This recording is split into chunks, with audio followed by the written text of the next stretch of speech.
Hello fiber friends, this is Cherie with Rehash Fiber. Today I want to talk to you about spinning a 4-ply cable with wool and thread. Spinning is a blast. If you're a spinner, you know exactly what I mean. You get to that zen place and it's just wonderful, and I feel like I could do it all day. I don't for various reasons, but it's that feeling of like, I don't want to do anything else. I just want to stay in this really great place. But I find that in that zone, I always spin the same thing. I spin a fairly lightweight yarn and then I 2-ply it, and that works for most things. I end up with a DK weight yarn in the end and just a lot of that. And I love it. I'm happy. It works for a lot. But what's good for me and also good for you is to step out of the comfort zone. Every now and then, I take a walk on the wild side and I do a spin that I don't normally do. And yeah, sometimes it's awkward, sometimes it's slower, but it's good for me. It's good to try things, and it's that little bit of stepping out of the comfort for adventure and fiber. So today that's what we're going to talk about.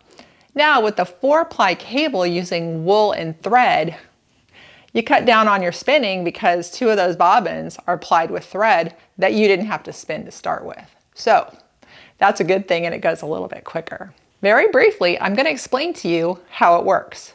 You start with an S spin and you spin your wool in a medium-sized single. Now you ply that with thread with a Z twist. Then just repeat that. So now you have 2. Now you just ply those 2 together for your final ply in an S twist. And it's just really cool. You're going to see here in a minute, I show you how to do it. But there's a couple things I want to tell you about. The beautiful fiber that I'm using for my spin was a gift from my dear friend Erica. It's Cordale, and it was from Hogget, which is the 2nd year of the sheep, a 2-year-old sheep. And we're not sure if it was the 1st or 2nd cut, but it was phenomenal. I'm like just drawing it back and, puts you like, whoa, what a heavenly place with the fiber. You know what I mean, right? We're a little bit crazy, but it's fun. So that's what was going on with that. And the second thing I want to tell you about is take caution when you use silk thread. Now in the past, I've used silk thread, and the reason it's silk, it will take the dye if you choose to dye your yarn. So that worked fine in the past. Well, on this project you're going to see today, I have a spool of silk thread that I bought from Amazon. Didn't think anything of it, but when I dyed the yarn later, it didn't take the dye. No big deal. I made the yarn look kind of fun, but I just want you to know that for some reason it didn't work. I'm not quite sure why. I will look into it further, and maybe some of you know, then you can just let me know why it didn't work. On we go. I'm going to show you here how to do the 4-ply cable.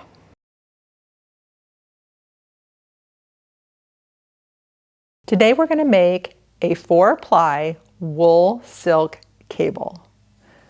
So I have here my commercial silk thread.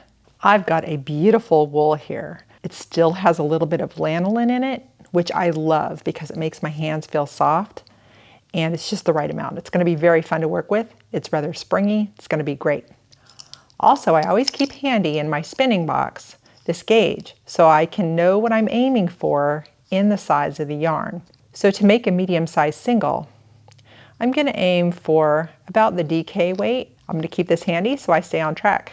When we start these medium-sized singles, we're going to spin them in the S direction, which means counterclockwise to the left. That is our first step. I have the whirl set for the 11:1 ratio. I'm spinning on the Ashford Joy 2, and that is a ratio that just helps me keep everything under control. It's fast enough I can get the job done, slow enough I maintain my control. Is what works for me. So do whatever works for you to get that medium-sized singles. If you're new to spinning, or if you spin mostly very fine singles, and I have to tell this to myself because I usually spin a little bit finer than a DK weight, you cannot make something thicker if it's not there. So when you're drafting, allow enough fiber to be in this zone that you can make the thickness that you need. Do not draft out too thin. And I find I have to keep leaving more.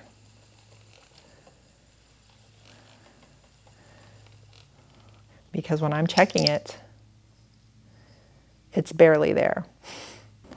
I'm finishing up the spin of the medium-sized singles, and it's been great. This is a wonderful wool. You can see I'm leaving little chunks in there. It's okay. This is going to be kind of an artsy yarn. The chunks are fine. In step 1, you want to have 2 bobbins of the medium-sized wool singles, because then we're going to ply each of these with the silk thread in step 2.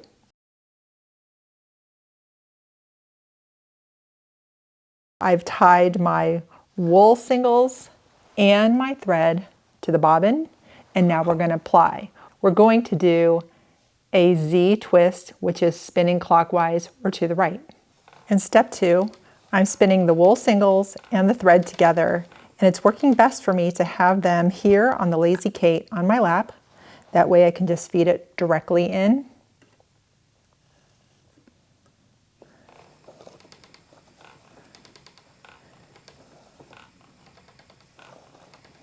There's the first bobbin in step 2, all spun with the Z-ply with the silk.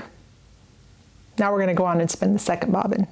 All right, here we go with the second bobbin in step 2, doing the Z-ply with the wool and the thread.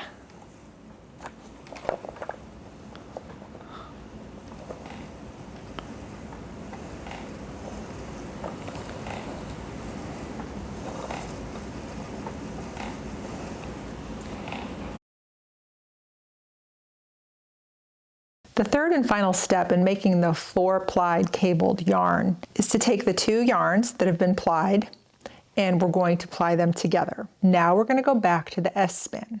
The whole thing started with S, then we did the Z, and now we're back to S. It will wrap them around each other and make a beautiful cable ply. So we're going to do that right now. So we've got our 2 double strands here plying together to make a 4-ply, and it's kind of nice to see the little bit of shiny thread in there mixed with it. So we're going to keep on going and get the final bobbin loaded up. So this third step is just really fun because you can just watch the yarns come together like a puzzle piece. The opposing ply and then coming together, it's almost like a release into each other, like when you get a puzzle piece right, it just feels really good. So this is super fun, and I love it because it's making more of a cylindrical looking yarn. And with the little shine from the silk thread, it's very fun. I want you to see the finished yarn. It's very pretty. I love the look, if you can see that there. More of the cylindrical looking yarn with the shimmer from the silk thread. It's just very nice. So it was a super fun spin to do. And now I'm thinking I may dye it. If I do, I'll show you what it looks like all finished and dyed up. So here we have the finished yarn. Last night I dyed it. I just had fun. I wasn't real technical with anything. I just mixed some colors and added it to it. That's when I realized that that thread does not take the dye, but you see, it made it kind of interesting. So that was part of the adventure. It doesn't always turn out the way you think, but it can still be pretty great. So there you have the 4-ply cable. I realized last episode I forgot to give you the update on me taking the knob ending hat to Wichita for my brother to try on. If you guys watch the show each week, I left you hanging with that bit of information. What I had been doing is knob ending caps, and I was going to take it to my brother as I was doing a trip to Wichita, Kansas to see him.